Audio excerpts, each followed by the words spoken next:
Luke chapter 23 verses 33 to 34.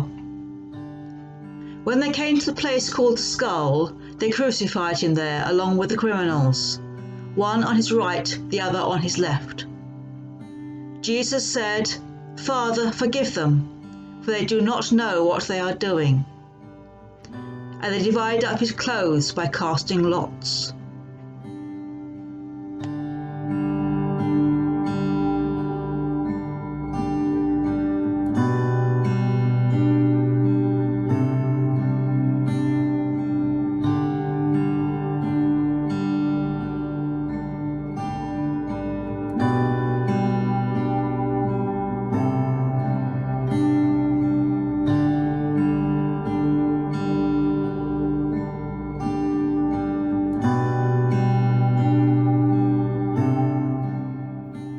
Luke 23, verses 39 to 43.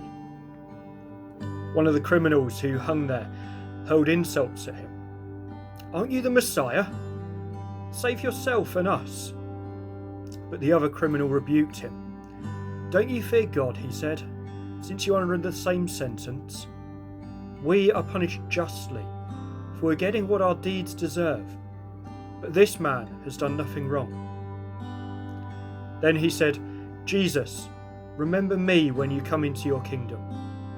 Jesus answered him, "Truly I tell you, today you will be with me in paradise."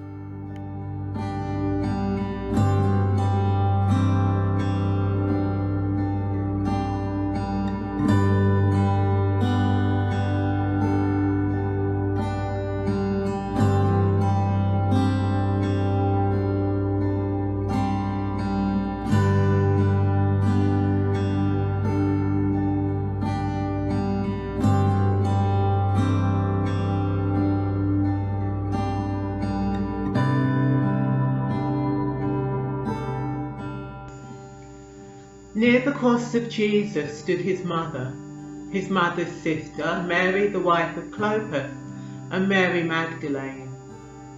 When Jesus saw his mother there, and the disciple whom he loved standing nearby, he said to her, "Woman, here is your son," and to the disciple, "Here is your mother."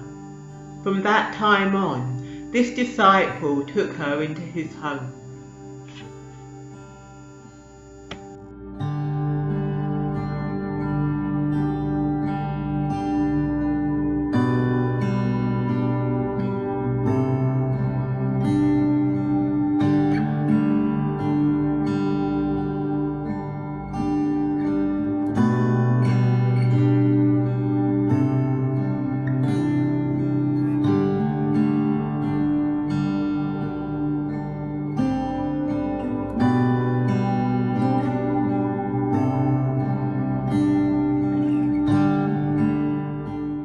Matthew chapter 27, verses 45 and 46.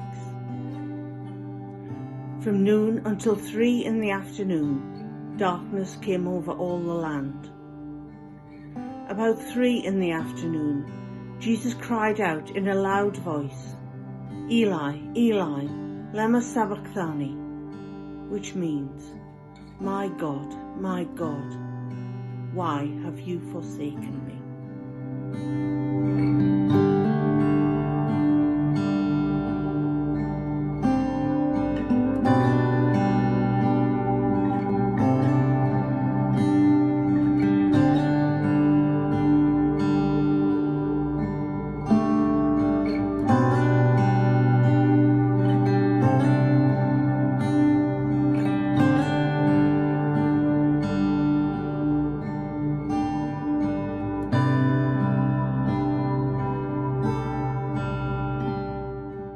John chapter 19, verses 28 and 29.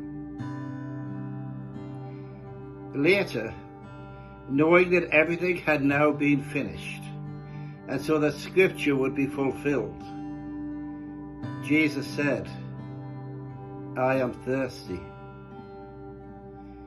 A jar of wine vinegar was there, so they soaked a sponge in it, put the sponge on a stalk of the hyssop plant, and lifted it to Jesus' lips.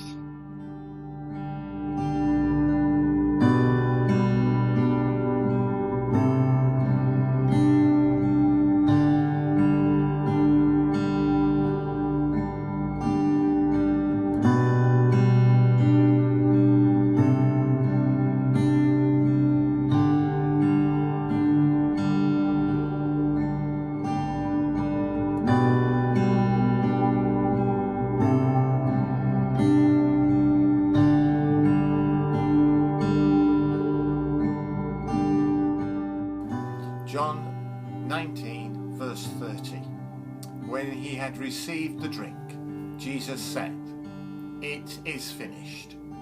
With that, he bowed his head and gave up his spirit.